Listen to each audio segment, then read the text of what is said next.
नमस्कार।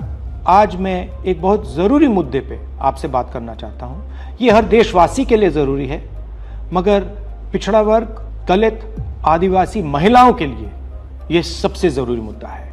ये आपके भागीदारी के बारे में है। 2023 में पूरे देश ने, सब पार्टियों ने महिला आरक्षण बिल को पूरा समर्थन दिया था। कांग्रेस पार्टी सबसे आगे थी। सालों के लिए हम महिला बिल पास करना चाह रहे थे। अंत में 2023 में हुआ। भारतीय राष्ट्रीय कांग्रेस की तरफ मैं नारी शक्ति बंधन अधिनियम 2023 के समर्थन में खड़ी हुई।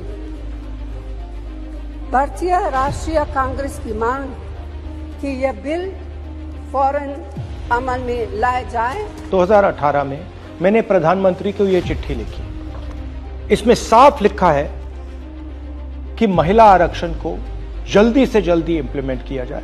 यहां मैंने कहा है कि 2019 में महिला आरक्षण इंप्लीमेंट हो जाना चाहिए। उसके बाद 2023 में मैंने भाषण दिया, पार्लियामेंट हाउस में भाषण दिया, अनेक भाषण दिए, जिसमें मैंने कहा कि महिला आरक्षण देश के लिए जरूरी है और जल्दी से जल्दी इंप्लीमेंट हो जाना चाहिए। In my view, it is quite simple. This bill can be implemented today by giving 33% of the seats in the Lok Sabha and the Vidhan Sabha to India's women. I would like to have seen OBC reservation included in this bill. I think it is very important that a large chunk of India's population, large chunk of India's women should have access to this reservation. And that is missing in this bill. भाई और बहनों, अब बहुत बड़ी बेईमानी की जा रही है। प्रधानमंत्री नहीं चाहते कि कास्ट सेंसस, नए सेंसस, ओबीसी सेंसस के बेसिस पे यह निर्णय लिया जाए। वो चाहते हैं कि 2011 का सेंसस यूज किया जाए, जहां पे पिछड़े वर्ग का नंबर है ही नहीं।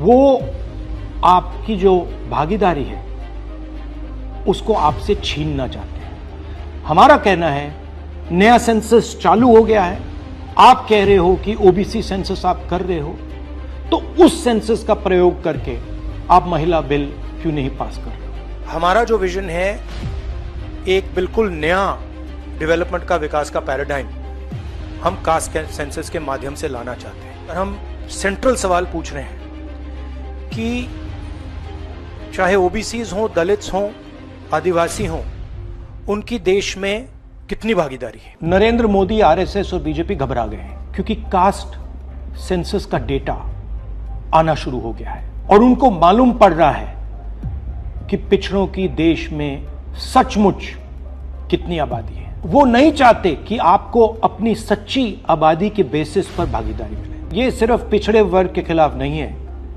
ये एंटी नेशनल एक्टिविटी की जा रही है, क्योंकि पिछड़ा वर्ग 50% है, उसको भागीदारी मिलनी चाहिए और प्रधानमंत्री आपकी भागीदारी आपसे छीन रहे हैं और आपको झूठ बोलने की कोशिश कर रहे हैं। इनका जो प्रपोजल है इसमें एक और बहुत खतरनाक चीज हो रही है। सच्चाई यह है कि अगर जो मोदी जी चाहते हैं हो जाए, तो जो छोटे स्टेट्स हैं, साउथ के स्टेट्स हैं और नॉर्थ ईस्ट के स्टेट्स हैं, उनका रिप्रेजेंटेशन कम हो जाए। उनको भयंकर नुकसान होने वाला है और मैं इसको एंटी नेशनल एक्टिविटी मानता हूं। हमारा जो स्टैंड है वो बिल्कुल क्लियर है।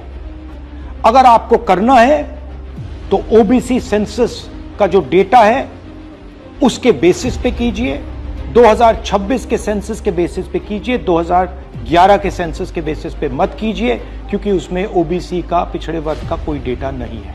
और अगर आप सचमुच में विमेन्स बिल इंप्लीमेंट करना चाहते हो तो आपके पास विमेन्स बिल पड़ा हुआ है, उसको आप इंप्लीमेंट कीजिए, हम आपको पूरा समर्थन देंगे। मगर पिछड़े वर्ग, सदर्न स्टेट्स, छोटे स्टेट्स के खिलाफ हम आपको काम नहीं करने देंगे। मोदी जी, मैं समझता हूं कि आप देश को मैसेज देना चाहते हो कि आप प्रो विमेन हो। मैं जानता हूं कि आप एप्स्टीन फाइल से घबराए हुए हो।